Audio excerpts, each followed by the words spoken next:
Família, chegamos a um momento da continuação da última parte da história de Tsukimichi, onde rolou a primeira reunião ali, né, entre o Makoto e o Tomoki. Já foi uma reunião completamente desagradável, porque o Tomoki começou a exigir que o Makoto desse a Tomoe pra ele. Literalmente, uma coisa que assim, não tem nem como a gente imaginar acontecendo, né? E o Makoto, obviamente, dessa vez não levou desaforo pra casa. O cara simplesmente humilhou o Tomoki ali, cara. Então é lógico que ele não ia deixar passar batido. Então você já se prepara pra essa parte que com certeza vai acontecer na próxima temporada de Tsukimichi, e era o que a gente mais quer ver acontecendo. Lógico que eu vou comentar quando lançar também, mas vem comigo pra você entender como que tudo começou de novo, né? Como foi aquela continuidade e como que o Makoto acabou com o Tomoki nesse final das contas. Aí, vamos lá.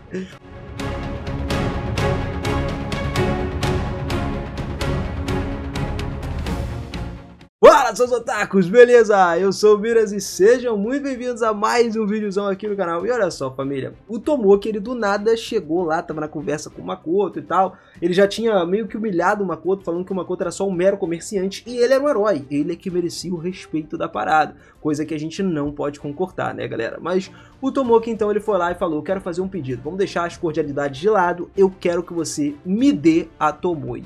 E cara, mano, quando ele falou isso, o Makoto ficou completamente atordoado com o pedido dele. Era uma solicitação mais do que absurda, né? Que fez a mente do Makoto ficar em branco. Só que depois de um silêncio, num tempo, o Makoto finalmente processou esse pedido do Tomoki.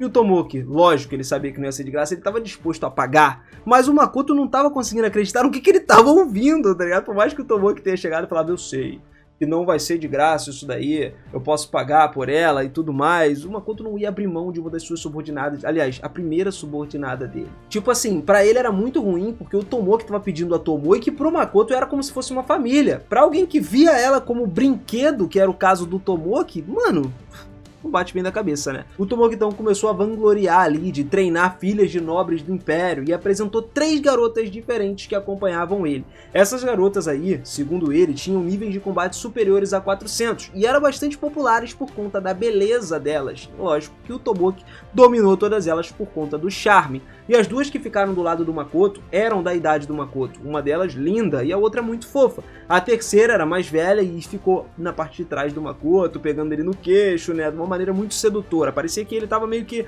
comprando o Makoto com aquelas mulheres. E o Tomoki continuou, oferecendo inclusive um número maior de garotas se necessário, porque ele falou que tipo assim, beleza, essas 3 são tops, mas a força de combate delas, o somatório, não ia dar certo. Porque a Lily chegou e contou pro Tomoki qual era o nível da Tomoe. Então ele pensou: putz, 3 não vai dar, vou ter que adicionar mais. E ele poderia levar o Makoto até o harém particular dele para escolher algumas mulheres do harém dele. Mesmo depois de todas essas ofertas, obviamente que o Makoto ficou em silêncio. Ele estava atordoado pela superficialidade e a falta de respeito do Tomoki em tratar pessoas como se fossem objetos trocáveis. Coisa que nunca que o Makoto ia fazer. Acho que nenhum de nós faria uma coisa dessa. O Tomoki estava vivendo uma realidade completamente diferente, galera. E ele começou a pressionar o Makoto, afirmando que ele deveria estar muito nervoso por não ter experiência e tal, mas que essas garotas estavam ali pra instruir ele, como se tipo assim: pô, mano, eu sei que tu nunca foi lá e fez essas coisas aí com mulheres e tal, você não tem experiência, mas fica tranquilo, essas mulheres aí são de boa e tal. E prometeu, inclusive, que essas mulheres se dedicariam completamente ao Makoto sob as suas ordens. A atitude do Tomoki, que parecia estar completamente à vontade em tratar as pessoas dessa maneira, deixou o Makoto cada vez mais indignado. E ele começou a refletir sobre como alguém que poderia esquecer tão rápido das suas origens e agir de uma maneira tão natural, tão diferente num mundo que não era o dele. Porque ele tá agindo assim nesse mundo. E literalmente a gente viu a história do Tomoki e sabia como diferente ele queria ser, mas calma lá, galera, também não é assim. Tomoki começou a insistir para que o Makoto expressasse o que ele queria em troca da Tomoe, oferecendo mulheres, ouro, terras, direitos comerciais, tudo. O Makoto nessa hora teve que respirar fundo sem hesitar e recusou categoricamente entregar a Tomoe para ele. E a resposta surpreendeu o Tomoki, que começou a questionar, né? Pô, por que o Makoto não cedeu? Para ele era impensável entregar alguém tão importante por meros objetos ou vantagens materiais no mundo. E isso serve de dica para você também, cara. Qualquer pessoa, mano, não funciona assim. O Makoto ele recusou firmemente a oferta de entregar a Tomoe para o Tomoki, deixando claro que a Tomoe não era alguém que poderia ser substituído para ele. E o Tomoki ficou surpreso com essa resposta, começou a questionar a seriedade do Makoto nessa parada. Ele tentou inclusive coagir o Makoto, apontando que ele não possuía nenhum poder significativo da deusa e que não era forte o suficiente para derrotar ele. Então tipo assim, Makoto, tu é fraquíssimo, cara. Tu não vai adiantar você não ter poder da deusa, você não vai me derrotar. E aí o Tomoki mencionou que a Tomoe e o Shiki não estavam presentes ali, já que ali ele tinha se encarregado dos dois de levar eles para outros lugares, então ele alegou que o Makoto não tinha chances de vencer ele. Ah, meu amigo, ele tá muito enganado. O Makoto, ele manteve a postura, nesse momento ele manteve, se questionando ali, pensando na capacidade do Tomoki de avaliar o poder dele corretamente, que obviamente ele não conseguia, né? Mesmo com as ameaças das lâminas ali posicionadas no pescoço dele, no coração, nos pulsos, que foram posicionadas pelas garotas, que aquilo tudo ali começou tranquilo, mas aí o Tomoki chegou e mandou elas pegarem umas facas ali para poder cortar o Makoto se tivesse que cortar. E ainda assim o Makoto não demonstrou nenhuma preocupação, porque ele sabia que elas não tinham força suficiente para cortar a armadura mágica dele. Então, suave, se elas fossem cortar, não ia cortar, simplesmente não ia rolar, ia quebrar as facas, tá ligado? E o Tomoki ficou irritado com essa total confiança aí do Makoto, afirmando que ele tinha um método secreto para poder medir o poder dos outros, e acusou o Makoto de usar um forte poder de domesticação para controlar mamonos e dragões ali, no caso, a galera que tá lá em Azora. O Makoto sabia que o Tomoki estava completamente errado, mas ele ficou satisfeito pelo próprio Tomoki ter começado essa agressão, o que daria uma desculpa para o Makoto para revidar no meio disso. Então o que ele fez? Fortaleceu a barreira à prova de som, trancando a porta também, e o Makoto se preparou para agir. Ele ignorou as lâminas das garotas, as ameaças delas, simplesmente se levantou e começou a provocar um som ali, como se fosse um grito, tá ligado? As lâminas caíram, mas o Makoto permaneceu imperturbável, olhando direto pro Tomoki, que ainda estava lá sentado.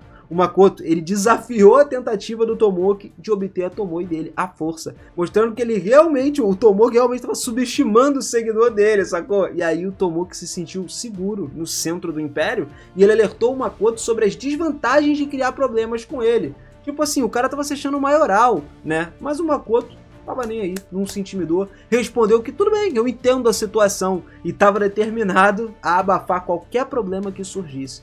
O Tomoki, ele tentou até persuadir o Makoto lá a tentar reconsiderar isso aí, alegando que ele conseguiria o patrocínio de Gritônia, que aumentaria o número de talentos na empresa do Makoto, e ele alertou o Makoto para não se irritar com uma negociação, mas ter uma firmeza e determinação ali fez com que o Makoto deixasse claro que ele não cederia. Ele sabia que se ele não agisse agora, Tomoe ficaria furiosa com ele, e mesmo sem isso, ele ainda tomaria a mesma atitude. Então, o Tomoki percebeu a mudança na presença do Makoto e tentou ordenar essas três garotas que se distanciassem um pouco dele, só que já era tarde demais. O Makoto usou o feitiço do sono direto para poder selar os movimentos das garotas e depois disso fez uma empregada dormir também. Com um chute na mesa, ele simplesmente criou um caminho, ele rebentou a mesa e começou a andar direto para o Tomoki. Ele agarrou o Tomoki e a resistência do Tomoki foi fraca, o que fez o Makoto duvidar do poder dele. Mesmo assim, o Makoto não mudou o curso de ação dele. Começou a bater com a cara do Tomoki no chão, seguindo de chute na cabeça dele, fez ele sair voando para a parede. A situação fora da sala estava tranquila. Graças aos efeitos dele de insonorização, né, e também do endurecimento, ele acabou criando a barreira que ninguém podia escutar o que estava acontecendo. O Makoto, ele lentamente encurtou a distância com o Tomoki, que lançou as facas de arremesso ali, né, que explodiram quando fizeram contato com a armadura de poder mágico do Makoto, e sem se importar, o Makoto continuou se aproximando dele, recebendo todos os ataques, sem precisar evitar os ataques. Então ele levantou o corpo do Tomoki, ignorando todos os olhos dele, cheio de ódio, e aí o Makoto sabia que o Tomoki já tinha tratado a Tomoe como objeto, que precisava estar ali preparado para aguentar essas consequências das suas ações. Ele começou a socar o Tomoki várias e várias vezes, ignorando tudo o que ele dizia. Acho que o Makoto simplesmente pegou toda a raiva que ele juntou dos Yumans até agora e descontou no cara mais odiado dessa história, que foi o Tomoki. Bem feito, tinha que fazer isso mesmo. Cada vez que o Tomoki abria a boca pra falar, o Makoto acertava a cara dele, até que do nada ele parou de falar. Mesmo que o Makoto esperasse se sentir ali todo revigorado quando dava soco nele, isso ainda assim não tinha acabado. Tipo assim, o primeiro soco foi, né, ele ficou mais aliviado, mas os socos seguintes não trouxeram a satisfação pro Makoto. Então o Makoto continuou infligindo dor no Tomoki para garantir que ele nunca mais pensasse em colocar as mãos na Tomoe. Finalmente, ele deixou o Tomoki cair, que tinha simplesmente perdido a capacidade de falar, né, palavras coerentes. Ele estava lá todo esborrachado no chão. O Makoto achava ótimo ser considerado fraco, porque isso significa que o Tomoki estava livre só com aquela surra ali, estava suave. E a imagem do Tomoki encolhido no chão, segurando a cabeça, né, todo desesperado, fez o Makoto refletir sobre essa situação. Ele percebeu que o Tomoki estava intimidado e decidiu não aprofundar mais esse assunto. Então ele pegou o Tomoki com as próprias mãos, reduziu a armadura de poder mágico e usou o Sakai para curar todas as feridas do Tomoki assim, ó, rapidinho. A luz de poder mágico vazou ao redor do Makoto, né, enquanto ele curava o Tomoki. E se o Tomoki tivesse avaliado corretamente o poder do Makoto, talvez ele não tivesse simplesmente escolhido um método tão agressivo assim. Afinal de contas, o Tomoki não parecia ser do tipo que era brigão, né, lutava com pessoas fortes. Mas o Makoto sabia que para ele e a companhia Kuzunoha, a guerra não era uma ameaça significativa. Nem a Tomoe nem o Shiki precisavam se preocupar muito com esse tipo de coisa. Então, ele terminou de curar as feridas ali externas do Tomoki e arrastou ele de volta para o sofá, onde deixou o Tomoki lá todo jogado. Depois ele restaurou a mesa para o lugar original e deu um tapa na bochecha do Tomoki para trazer ele de volta aos sentidos. Né? O Tomoki, ele acordou, só que os olhos dele estavam cheios de fraqueza, cheios de medo olhando para o Makoto. E aí o Makoto começou a rir e disse que ele estava curado, então não tinha impedimentos na guerra agora contra a raça demoníaca, né? E depois disso, disse que tinha outros negócios no Império e que ele estava ocupado. O herói em si não era tão importante assim para ele. Então ele alinhou as 3 meninas empregadas lá no sofá, né, antes de se ir embora, ir pra porta, e soltou a fechadura, tirou a barreira dele e tal. E o Makoto avisou o Tomoki também para nunca mais desejar nada ou ninguém da companhia Kuzunoha. Ele deixou claro que não perdoaria o Tomoki se algo acontecesse de novo. Daí o Makoto não se importava com o uso de poder do charme do Tomoki, desde que não envolvesse ninguém que era da companhia Kuzunoha ou algo do tipo. O Makoto então refletiu sobre a necessidade de ser mais claro com os outros países e pessoas importantes para evitar situações como essa. Então ele decidiu que qualquer atrito resultante ali seria um preço necessário a se pagar. Pensando nas suas missões, nas responsabilidades futuras, o Makoto então percebeu que ensinar essa lição para o Tomoki poderia ter sido uma vantagem para ele. Então ele saiu para o corredor e informou aos cavaleiros que a conversa já tinha terminado e pediu para eles levarem de volta lá onde Tomoe e o Shiki estavam. E um dos cavaleiros assumiu o papel de guia do Makoto. Daí o Makoto esperava que a Tomoe e o Shiki não ficassem furiosos com ele, mas sabia que com esses dois não tinha necessidade de se preocupar. Ele começou a refletir depois sobre essa violência que ele acabou de cometer sem nenhum arrependimento, tá? E aí foi para um outro lugar onde tinha um branco intenso, né? Era um cenário simplesmente lindo, impressionante. E o Makoto estava cercado só pelo branco. Basicamente era tudo branco no céu, no chão, nuvens azuis e tal. E logo ele soltou um suspiro de admiração com isso. Como era conhecido ele como Raidou, outra pessoa começou a chamar ele de Raidou, Raidou, Raidou nas costas e trouxe ele de volta para a realidade. E aí ele se lembrou de que ele não estava sozinho. A cavaleira que estava acompanhando ele, que era a Gnebia, perguntou ali se ele estava gostando do mar e areia branca naquele lugar. A região inexplorada do Império era aquela ali. E ele achou o cenário esplêndido, realmente muito emocionante. A cavaleira até notou que não era uma impressão típica de um lutador, mas sim de um comerciante. Mesmo que a capital do Império de Gritônia ali, e ruínas, não esteja longe, esse lugar era considerado uma região inexplorada por conta da sua entrada restrita e localização muito isolada do Império.